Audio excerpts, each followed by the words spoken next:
ಕೋಲಾರದ ಬಂಗಾರಪೇಟೆ ಬಿಜೆಪಿ ಅಭ್ಯರ್ಥಿ ಎಂ ನಾರಾಯಣಸ್ವಾಮಿ ಚುನಾವಣೆ ಎದುರಿಸಲಾಗದೆ ಹಿಂದೆ ಸರಿದ ವಿಚಾರ ಸಂಬಂಧ ಬಂಗಾರಪೇಟೆ ಬಿಜೆಪಿ ಕಾರ್ಯಕರ್ತರು ಶ್ರದ್ಧಾಂಜಲಿ ಸಲ್ಲಿಸಿದ್ದಾರೆ.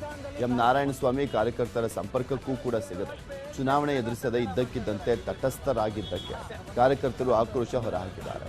ಬಂಗಾರಪೇಟೆ ಪಟ್ಟಣದ ಕುವೆಂಪು ವೃತ್ತದಲ್ಲಿ ಎಂ ನಾರಾಯಣಸ್ವಾಮಿ ಭಾವಚಿತ್ರಕ್ಕೆ ಶ್ರದ್ಧಾಂಜಲಿ ಸಲ್ಲಿಸಿದ್ದಾರೆ. ಜೊತೆಗೆ ಕಾರ್ಯಕರ್ತರ ಅಭಿಪ್ರಾಯವನ್ನ ಪಡೆಯದೆ ಎಂ ನಾರಾಯಣಸ್ವಾಮಿಗೆ ಟಿಕೆಟ್ ನೀಡಿದ್ದಕ್ಕೆ ರಾಜ್ಯ ಬಿಜೆಪಿ ವಿರುದ್ಧವೂ ಕೂಡ ಬೇಸರವನ್ನು ವ್ಯಕ್ತಪಡಿಸಿದ್ದಾರೆ. ಮೇ 12, 13ರಂದು ಮೋಚಾ ಚಂಡಮಾರುತ ತೀವ್ರಗೊಳ್ಳಲಿದೆ ಅಂತ ಭಾರತೀಯ ಹವಾಮಾನ ಇಲಾಖೆ ಮುನ್ಸೂಚನೆಯನ್ನ ಕೊಟ್ಟಿದೆ. ಅಂದರೆ ಇವತ್ತು ಮತ್ತೆ ನಾಳೆ ಗಾಳಿಯ ವೇಗ 1 ಗಂಟೆಗೆ 130 ಕಿಲೋಮೀಟರ್ ತಲುಪಬಹುದು ಅಂತ ಎಚ್ಚರಿಕೆಯನ್ನು ಕೊಟ್ಟಿದೆ. ಪಶ್ಚಿಮ ಬಂಗಾಳಕ್ಕೆ ಎನ್ಡಿಆರ್ಎಫ್ ತಂಡಗಳು ಆಗಮಿಸಿವೆ.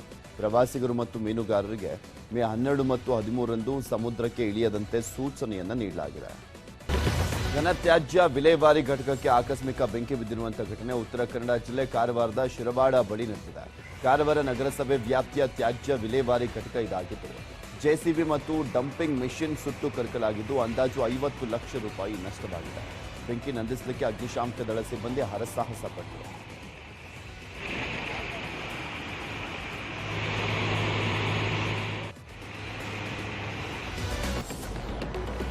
ಸಕಲೇಶಪುರ ತಾಲೂಕಿನ ಮೂಗಲಿ ಗ್ರಾಮದಲ್ಲಿ 20ಕ್ಕೂ ಹೆಚ್ಚು ಕಾಡಾನೆಗಳು ಪ್ರತ್ಯಕ್ಷವಾಗಿದ್ದು ಗೇಟ್ ಮುರಿದು ಕಾಫಿ ತೋಟಕ್ಕೆ ನುಗ್ಗಿ ದಾಂಧಲೆ ನಡೆಸಿದೆ. ಅರಣ್ಯ ಇಲಾಖೆ ವಿರುದ್ಧ ತೋಟದ ಮಾಲೀಕ ಧೀರಜ್ ಆಕ್ರೋಶವನ್ನು ವ್ಯಕ್ತಪಡಿಸಿದ್ದಾರೆ.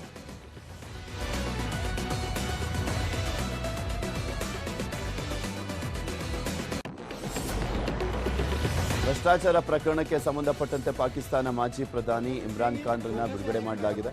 ಇಮ್ರಾನ್ ಖಾನ್ ಅವರನ್ನ ಹೈಕೋರ್ಟ್ನಿಂದ ಬಂಧಿಸಿದಂಥ ಕ್ರಮವನ್ನು ಅಕ್ರಮ ಅಂತ ಸಾರಿರುವಂಥ ಸುಪ್ರೀಂ ಕೋರ್ಟ್ ಇಮ್ರಾನ್ ಖಾನ್ರನ್ನ ತಕ್ಷಣವೇ ರಿಲೀಸ್ ಮಾಡಲಿಕ್ಕೆ ಆದೇಶವನ್ನು ಮಾಡಿದೆ. ಇದರಿಂದಾಗಿ ಅಲ್ ಖದೀರ್ ವಿವಿ ಭ್ರಷ್ಟಾಚಾರ ಕೇಸ್ನಲ್ಲಿ ಜೈಲು ಪಾಲಾಗಬೇಕಾದಂಥ ಭೀತಿ ಎದುರಿಸ್ತಾ ಇದ್ದಂಥ ಮಾಜಿ ಪ್ರಧಾನಿ ಇಮ್ರಾನ್ ಖಾನ್ಗೆ ತಕ್ಷಣದ ರಿಲೀಫ್ ಸಿಕ್ಕಿದೆ.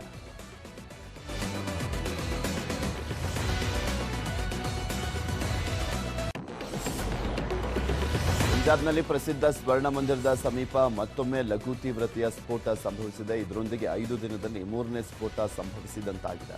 ಘಟನೆಯ ಸಂಬಂಧ 5ರನ್ನ ಬಂಧಿಸಲಾಗಿದೆ. ಬಗ್ಗೆ ಅಮೃತಸರ ಪೊಲೀಸ್ ಕಮಿಷನರ್ ಪ್ರತಿಕ್ರಿಯೆಯನ್ನು ಕೊಟ್ಟಿದ್ದು ಮೇಲ್ನೋಟಕ್ಕೆ ಇದು ಪ್ರವಾಸಿಗರನ್ನ ಹೆದರಿಸಲಿಕ್ಕೆ ಮಾಡಿದಂಥ ತಂತ್ರ ಅಂತ ಕಾಣ್ತಾ ಇದೆ ಅಂತ ಹೇಳಿದರು. ಮಹಾರಾಷ್ಟ್ರದಲ್ಲಿ 16 ಶಾಸಕರ ಅನರ್ಹತೆ ಕುರಿತು ಸುಪ್ರೀಂ ಕೋರ್ಟ್ ಮಹತ್ವದ ತೀರ್ಪನ್ನು ನೀಡಿದೆ. ಸದ್ಯಕ್ಕೆ 16 ಶಾಸಕರನ್ನ ಅನರ್ಹಗೊಳಿಸಲಿಕ್ಕೆ ಸಾಧ್ಯವಿಲ್ಲ. ಇದನ್ನು ಮಹಾರಾಷ್ಟ್ರ ವಿಧಾನಸಭೆಯ ಸ್ಪೀಕರ್ ನಿರ್ಧಾರ ಕೈಗೊಳ್ಳಬೇಕು ಅಂತ ಹೇಳಿದ್ದಾರೆ.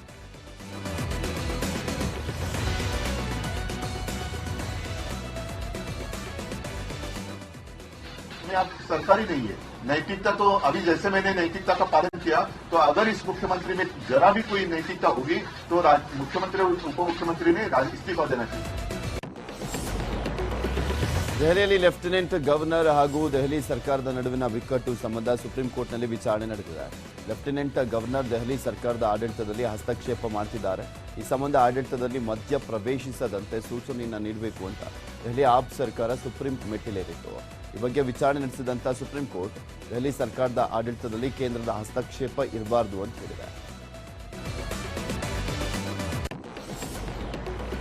ರಾಜಸ್ಥಾನದ ಕಾಂಗ್ರೆಸ್ ನಾಯಕ ಸಚಿನ್ ಪೈಲಟ್ ನಿನ್ನೆಯಿಂದ 5 ದಿನಗಳ ಕಾಲ ಜನಸಂಘರ್ಷ ಯಾತ್ರೆಯನ್ನು ಆರಂಭಿಸಿದ್ದಾರೆ. ಅಜ್ಮೇರ್ನಿಂದ ಜೈಪುರದವರೆಗೂ 5 ದಿನಗಳ ಕಾಲ ನಡೆಯುವಂಥ ಯಾತ್ರೆಯಲ್ಲಿ ಸಚಿನ್ 125 ಕಿಲೋಮೀಟರ್ ಶ್ರಮಿಸಲಿದ್ದು ಭ್ರಷ್ಟಾಚಾರದ ವಿರುದ್ಧ ಸೂಕ್ತ ಕ್ರಮ ಕೈಗೊಳ್ಳುವಂತೆ ಸಿಎಂ ಅಶೋಕ್ ಗೆಹ್ಲೋಟ್ ನೇತೃತ್ವದ ತಮ್ಮದೇ ಪಕ್ಷದ ಸರ್ಕಾರ ಮತ್ತು ಪಕ್ಷದ ಹೈಕಮಾಂಡ್ ಮೇಲೆ ಒತ್ತಡ ಹೇರುವಂಥ ತಂತ್ರವನ್ನು ಆರಂಭಿಸಿದ್ದಾರೆ.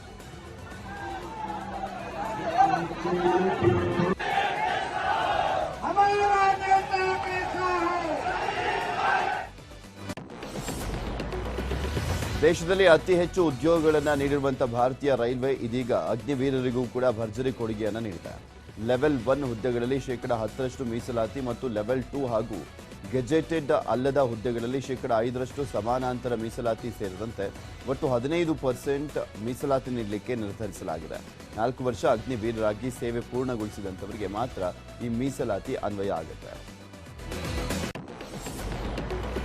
ಯಶಸ್ವಿ ಜೈಸ್ವಾಲ್ ಮತ್ತು ಸಂಜು ಸ್ಯಾಮ್ಸನ್ ಸ್ಫೋಟಕ ಬ್ಯಾಟಿಂಗ್ನಿಂದ Rajasthan Royals Kolkata Knight Riders ಎದುರು 9 ವಿಕೆಟ್ಗಳ ಭರ್ಜರಿ ಜಯವನ್ನು ದಾಖಲಿಸಿತು.